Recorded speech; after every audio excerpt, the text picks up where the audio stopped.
I remember when I was in high school, I just lived off of BSing. I was not doing my schoolwork, and I was just trying to fib my way and fake it through every single class I was in. In fact, I was awarded the biggest BSer in the senior class. That was the only skill set that I had because I never did anything, but teachers were like going, I don't know. And you just could confuse them enough to be like, I don't know, does he actually know what he's talking about? I can't tell. He's so confident and he talked really fast. Yeah, that was kind of it. That's one of the ways you just throw him off. I will say it did not work as well in math class. Math class, you could really fall apart. They sniffed me out in math. Least favorite subject, am I right? Well, you couldn't even fake it. You're like, Cloglum's theory, X3. Cloglum. Yeah, exactly. So what I've got here is a couple things. I'm sure you probably have heard of these things, but you may not know the answer.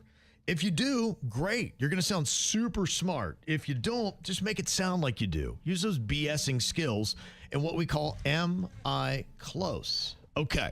Virginia, the first thing I'd like for you to tell the class here today is, can you tell me where does the term turning a blind eye originate? How do we get that?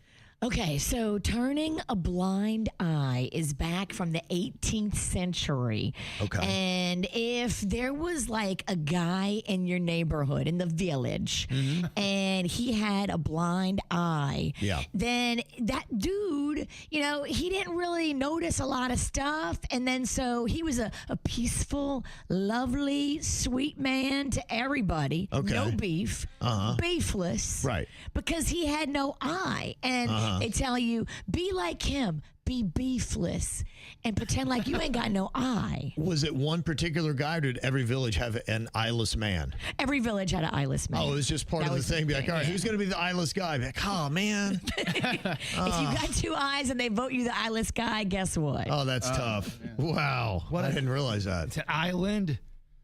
Never mind. Are you trying to steal my thunder? Nah, I'm sorry. That was your time to shine. Okay, Jaybird, got a question for you here in Am I Close?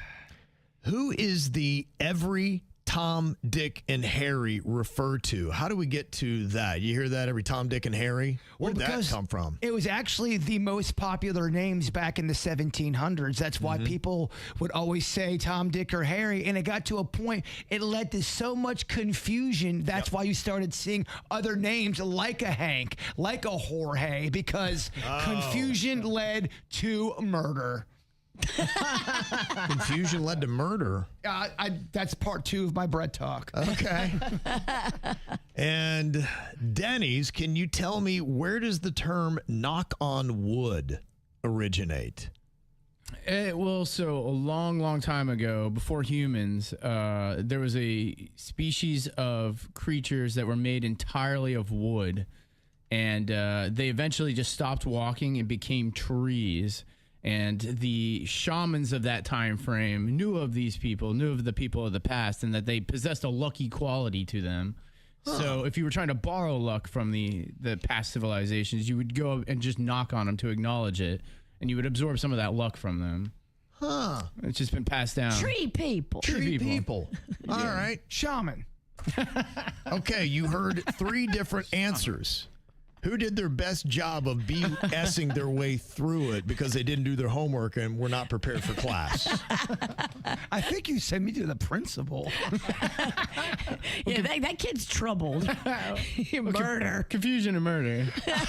Confusion leads to murder. Yeah, we got to send him to the counselor. Yes. Where does the term turning a blind eye originate? And Virginia was talking about how every village had to have one blind guy. And they would say, just do what he does and turn that blind eye and just kind of ignore stuff. But the problem was how you figured out who the person was going to wind up being the one-eye blind guy. If you didn't have one, you had to make one. Yeah, exactly. That's, oof. You don't want to draw that straw. Look, that was the harsh times, 1800s, Kev. Yeah. For some reason, Virginia was voted as the worst answer. Wow. Yeah. I did terrible. I'm surprised. I'll take the win, but I don't think I deserve it. Now, what this is, turning a blind eye, the phrase dates back, you're almost right on the time, to 1698.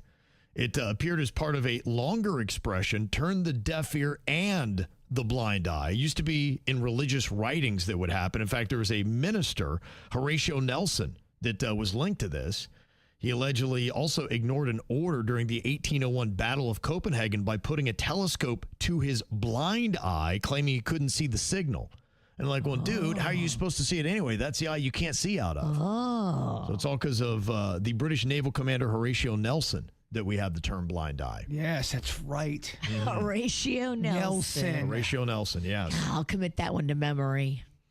Jaybird had the second best answer on every Tom, Dick, and Harry and where that came from, and he wasn't really that far off. It was just a phrase meaning any ordinary or random person dating back to the 17th century. A lot of these things come from that era. I think I had the people for about 25 seconds, and then I think I lost them with murder. Yeah.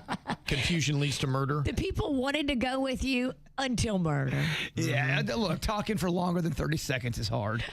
But they say that this happens in a lot of different languages, but they use different names. So you're right. If you said it in Mexico, maybe you'd be like Jose and Juan. you'd be using those names instead of Tom, Dick, and Harry. Got it. And then the knock on wood, Denny's was voted as having the best answer, almost half of all the votes. And he had talked about these wood people. It does date back to pagan cultures, kind of like the Celts back in the day. They believed spirits lived in trees, so knocking on wood was a way to ask for protection or to avoid evil. It may also come from touching wooden religious objects like the cross or even a children's game called Tiggy Touchwood, where wood meant safety. Tiggy Touchwood sounds like a profile handle for a pedophile. Doesn't it? Hey, Kids, kid. do not follow Tiggy Touchwood. Ever. Ever. Look who's got candy for you. It's Tiggy Touchwood. Yeah, we need to lock him up. He has a van. I know it's olden times, but somehow he has a van. He still has a van. No windows in the back either. I actually really love that game. I'm not good at it, but it's so fun.